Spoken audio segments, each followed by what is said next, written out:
Hey, what's good, everybody? It's me, your hero, Benjamin Banks, and you're watching Leveling Up with Benjamin Banks. Joining me, as always, is my co-host from the Leveling Up with Benjamin Banks podcast, Double OT Terrific Trav, our friend of the Leveling Up with Benjamin Banks podcast, Paul Workman from the Oscar Worsty podcast. Howdy. And joining us today are two incredible people. One of them we interviewed on the Leveling Up with Benjamin Banks podcast before. That is Mr. Darren Bailey. And then joining us as well is director of the Moments Conversations Anthology, and that is Mr. Michael Vaughn Hernandez, but he likes to go by Vaughn. How is everybody doing today? Doing great. How are you? Good. I'm tired. I went to a Shrek grave last night, and like that's the reason why my voice is like this right now. It's just like first off, the voice sounds the same as always. Like, no, it's just like because usually I'm yelling, and it's just like right now, like I feel like that hoarseness in my voice right now. But the Shrek grave was fun. And this is about to be fun because I can't wait to get into it. So before we get into today's discussion, everybody that's watching, make sure that you like this video, you subscribe to the channel, and you hit that bell button so that way you're always notified when we have new content here on Leveling Up with Benjamin Banks. And Trav, what does D always say? And D will let you know. Subscribe to the podcast.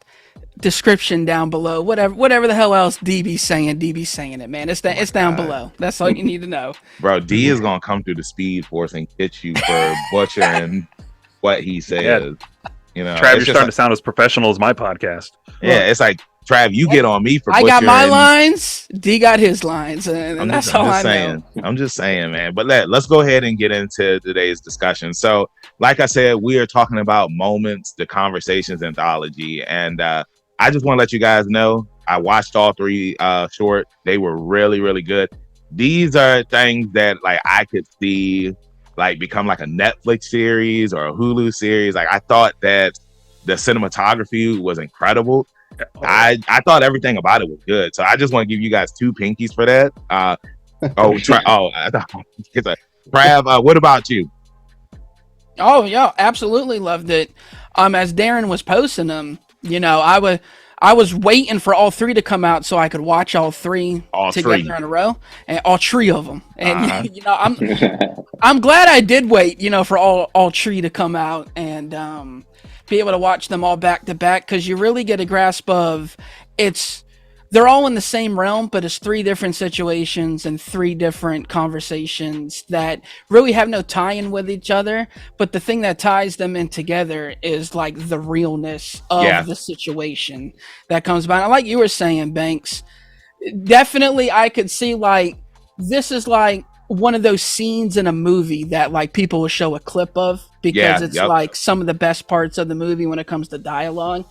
And shout out to my boy Darren, man, because Darren knows how much love I got for him. And Darren's such a good writer. He's such a good writer.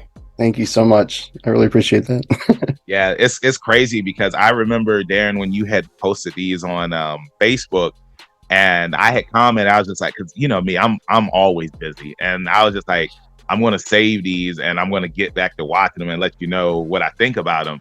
And I'm glad that, like Trav was saying, I was able to watch all three at one time instead of watching them when they were coming out. And I feel like it was a really good experience like the different conversations, because that's one of the things that I love about our podcast is we talk about this all the time. We don't interview people. We just have conversations with them. And like, that's what I loved about this anthology is that you had these three different stories with conversations between people. And, you know, it's like there was kind of like no right or wrong. It's just like everybody had their opinions on, you know, what they thought was right and what they thought was wrong. Paul, like, what were your thoughts on everything? Oh yeah, I love these. I thought they were a beautiful, cohesive unit. They were spectacularly shot. The lighting in these things is incredible. You guys really did a great job on this. Awesome. So now I want to talk with the people behind the scenes that did everything. And I'll start with you first, Vaughn. I want to ask you, which one was your favorite one that you directed? That's a hard one. That's a hard question first. Favorite question. That's what I do. I ask the hard question. You know, that's a villain origin story question right there. But I think ultimately, Mother's my favorite to have done. I think that's the first one that kind of kicked off everything. The one Darren and I resonated with the most. I think the one we had the clearest vision for, and we had the biggest team for. So just overall, it was fun. Nice. And what about you, Darren? Yeah, I would say that for me, Castle, I guess, stemmed most from bringing some personal experience, some real conversation I've had in a relationship to that fictional relationship. Whereas the others were more trying to justify characters I didn't know at the time. So I have a little bit more of a personal connection to Castle. But yeah, it's hard to pick them apart from a cinematography point of view, because each one was kind of approached very differently with different directors of photography using different lenses and different cameras, and each one kind of feels a little bit different. It reminded me of like the movie Jobs, the Danny Boyle film, where each decade was shot with like the kind of tools and equipment that were used in that decade. So each one felt a little different. And like Castle feels the most digital and polished, whereas when you look at something like Six, we see like all the film grain kind of look all over very it. sawish. Yeah. There's a lot of that soft focus going on. It feels a lot more like a late '90s gangster film, like something Guy Ritchie or Quentin Tarantino would have done. Yeah, it's a real smart way to separate everything, to really make it feel like it's not even from the same director. Yeah, for me, to piggyback off of that, Darren, like I really enjoyed Castle too. It's funny because I was gonna be like, it's the one that I was able to relate to the most, because it's just like I can't relate to killing somebody, Exactly. but it was definitely relatable, because I feel like anybody that's been in a relationship, they've been in that crossfire where it's just like they thought that they were doing something right, they were trying to help out a friend, but then it's just like they either forgot to let their partner know, or their partner already doesn't like that friend, and it's just like, oh well, why didn't you just say anything about it? And some poking the bear stuff. So it was very relatable, and I thought it was funny how it ended when he was just like, yeah, we're going to Las Vegas, and she was like, yeah, I guess we're going to Las Vegas. I thought that was funny. Paul, like, what about you? Which one was your favorite? I'm gonna have to go with Mother as well. I really enjoyed that one, and I guess if we're going to go for the personal level, probably not killing somebody, but that paternal instinct to protect your child by any means necessary. I tapped into that for that one, and that was a really great performance from that lead actress too. Good. Trav?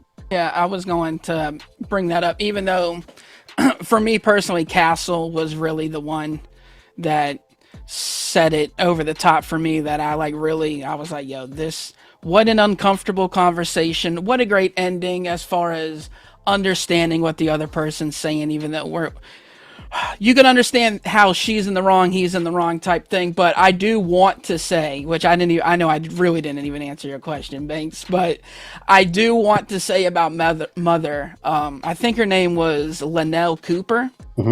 Incredible, like not to take away from anybody's performances in any three, but Jesus, her performance was like top notch. And it was cool, just what a great intro. She comes in there, bangs him with the bat. You can hear the sound effects are so great.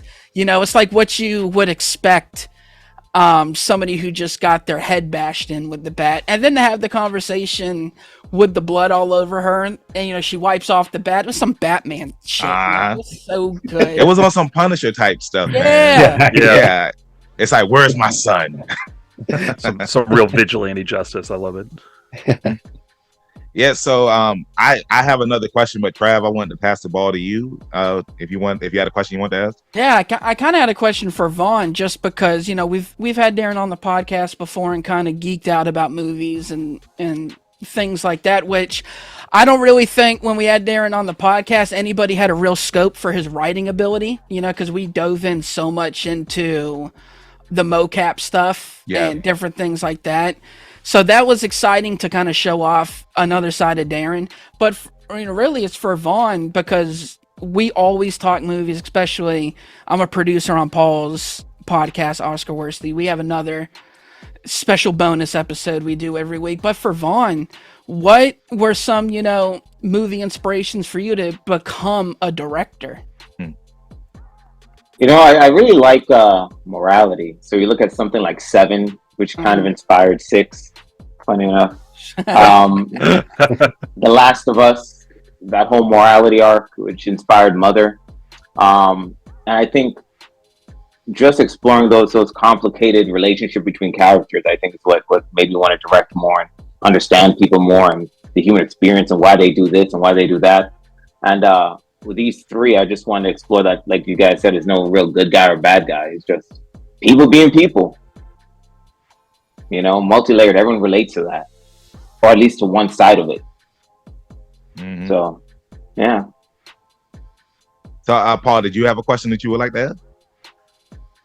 So you said you work with 3 different DPs. What did each of them bring to the 3 shorts that really brought out the visual styles? 3 phenomenal DPs, great people, great artists. The first one, Six, was Matt Burke.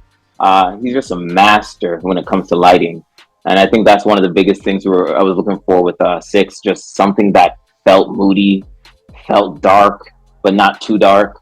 Like I said, I think Seven was kind of the inspiration because everything feels real gloomy and gritty.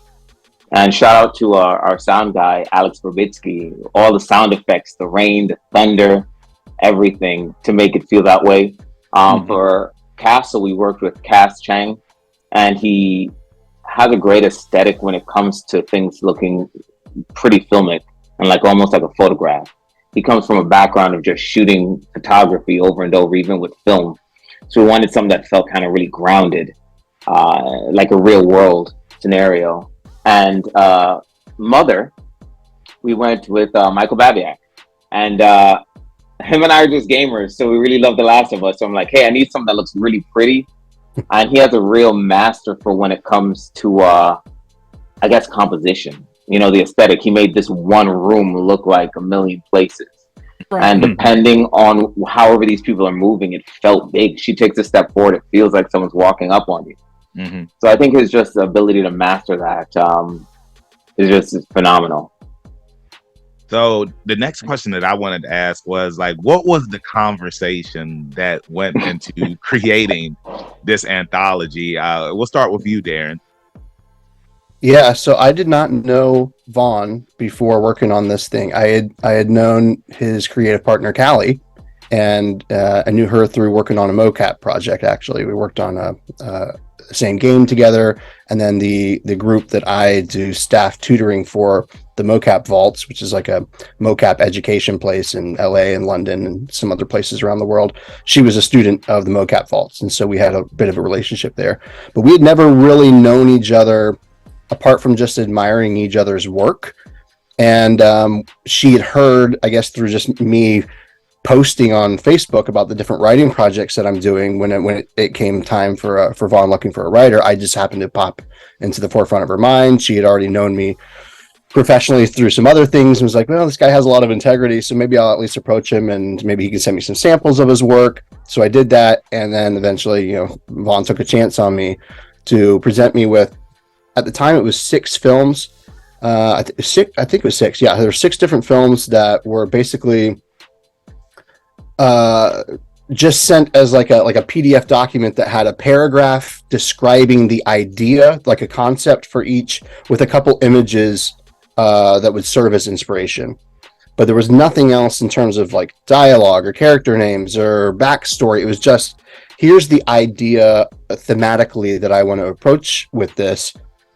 Take a chance, come up with something, send me the first draft, I'll give some revision notes. And so that's really what it was. I don't remember which was the first piece that I wrote, but they were all written pretty close to around the same time within the last few months. And yeah, he didn't have a whole lot of revision notes for everything that I was sending back to him, so that felt very validating. And but I was just excited to kind of give a lot of texture to the ideas he was already interested in exploring. Nice. And Vaughn? Yeah, I mean, he pretty much covered most of it. I think I'm, for the most part, pretty go with the flow. So I wanted to shoot some things. We had lockdown happen, and since then I haven't been able to really be creative. A lot of colleagues of mine and people I've meant to have worked with over those lockdown years wanted to work on something.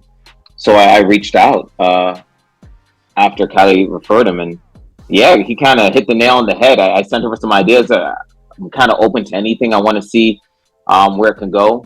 I don't like to really pigeonhole creatives too much. And yeah, he sent me back amazing writing, amazing dialogue, and kind of captured the essence of what I was looking for. And then we kind of just shot over the last 6 months and edited, and Callie did a lot of the editing on these, took lead on that, and we just made this. So we have, like he said, we had 6 in all. I think at this point we have like 8 different ones. Mm-hmm. So we shot the first 3, and I think the other ones, they're changing quite a bit. They're getting bigger, more elaborate, different types of stories. So now we just gotta get the funding, and hopefully we can crank out some more. Yeah, I would totally love to see some more, because that was going to be one of the next questions that I was going to ask is what's next? Like, are we going to see some more conversations? Because it's like I said earlier at the start of this thing, just having conversations and just hearing like 2 people's different opinions. And I always feel like it's good when it's just 2 people, because it's just like you just get those different opinions from just the 2. I feel like when you have 3 people, it can kind of be hard sometimes, because then it's just like 2 people may have the same opinion, then they just gang up on the one person. I mean, Trav knows how it is. Like, yeah. I want to, Darren. Were you on site when they were filming or no? I was invited to set. My schedule wouldn't allow me to come to the earlier ones, but I did get to pop into Mother. So that was the only one that I was on set for, and it was real. I wasn't there to give any kind of creative notes at that point. Yeah, right. Like my job was done. That was the first time I actually met Vaughn in person, and it was a good time to I had known Michael Babiak, the DP, from previous projects we'd done together. We worked together quite often, and so it was just a bit of a reunion. I'm the one who recommended Linnell Cooper to that role, so seeing her in this role that I wrote was really cool. I could see how much it meant to her. And so that felt really good. So I was just kind of a bit of a fly on the wall in that situation. That space was so crowded anyway that I didn't want to add any to get in anybody's way as they were moving equipment around and doing setup. So I saw a little bit of it, got enough and just kind of walked away and was more excited actually to see what it would look like after it was completed than being there on set. I want to butt in real quick and just say, you said that you recommended Linnell for Mother. When he sends you over to you, Vaughn, do you even talk about casting at all, or was that something that was completely on you? Yeah, it was something we thought about afterwards. Once I kind of got back the script and created a proper vision for what we're going for, and I could see what the characters would be afterwards, I kind of put out a request for who wants to work on some projects, and Darren referred some folks, and some of them were, like Linnell, were just a dead-on ringer. I felt like she had a lot of the characteristics I was looking for, especially that intimidating, imposing presence that she can tap into. She had sent me a theater piece she did, and it was just riveting. Very riveting. And I think it's just, I think once you see it and you feel it, go for it. And, we had a conversation, Linnell and I, and it's a no-brainer. So I think it just kind of built as it goes along. Some people had to search for more. Some people already had in mind. Okay. Paul, did you have any other questions?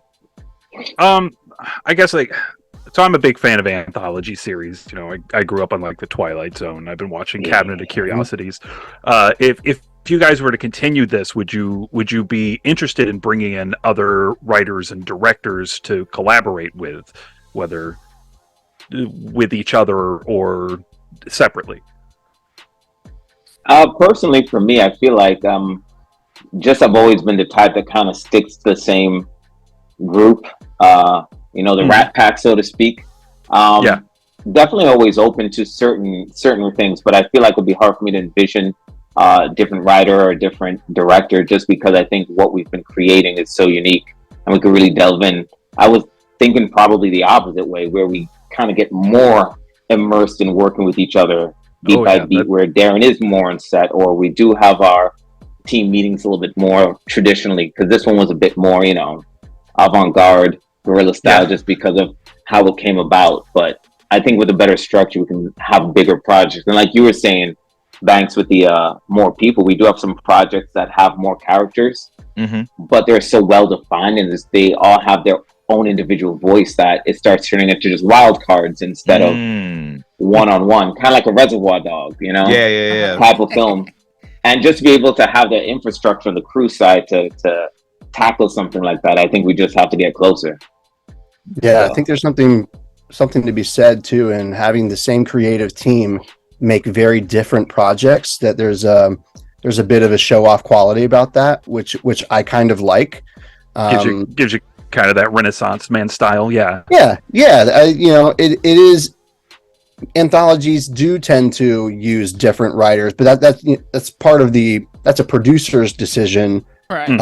To show off because each one of those writers or directors has their own fan base, and maybe we want to see this episode by this person. But we're in this indie sensibility where we have such limited resources that for us it's better right now to be a calling card, to say here's all the different things that these same people can do. Hire us for any of the above. No, I love that. Okay. So we're here at the end of the discussion, and I just have one final question. Trav, did you have any more questions? Nope. Okay, and I'll start with you first, Vaughn. Tell everybody why they should check out this anthology. I think people can relate to it. I think it's going to give people different perspectives. A lot of people that went into it thinking that it's going to be one thing turned out to be another, and I think they came out of it, for the most part, from what I've heard, understanding the other side. And I think that's, at the end of the day, the whole goal that was driving this, communication, and having people sit down and actually just listen to both sides and realize that preconditions or thoughts or perspectives are just assumptions. So treat yourself, challenge yourself, take a look at it, and get some good cinematography for some gifted people. Awesome.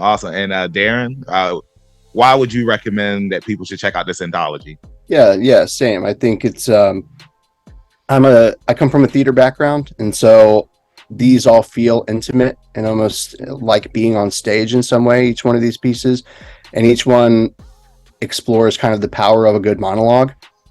We don't get that a lot, especially at our indie level. Everything is very fast paced, and we're trying to submit for these short film competitions and just get as much information as we can, and not just let things kind of sit in their own juices, And each one of these pieces is challenging in the sense that we really get to let actors act and explore words and explore the weight of silence at times. And so, yeah, it feels cinematic. It feels episodic. And I think it's offering something that other short films really aren't doing right now. Wow, awesome. And I appreciate that. And, you guys, y'all can take my word from it. All three are really good. I highly recommend them as well. I'll make sure that the link is down below in the description, so that way that everybody that watches this video can check it out. And with that being said, we are at the end of the review. Thank you, everybody, for joining us and watching. Vaughn, let everybody in social media land know where they can find you at Director Vaughn across the board. Okay. All right. Awesome. Darren? I'm at Darren Bailey 17 on Instagram, and on Facebook at actor Darren Bailey. Awesome. And Trav? Right. You can find me on the Instagram, ZK Audio. I'm on the Twitter, TravioSZK. You can listen to me every Tuesday on the Level Up with Benjamin Banks podcast. And of course, every Thursday on the bonus episode of the Oscar Worsty podcast with my man, Paul Workman. And Paul, let them know where they can find you. You can follow me on TikTok at Shark Dressed Men, where me and my friend Joe do reviews of shark-related content. And you can listen to my podcast, the Oscar Worsty podcast, wherever you find podcasts. And if you can't find it there, hit me up on Twitter at Father of the Fear, and let me know where I can put it. So awesome.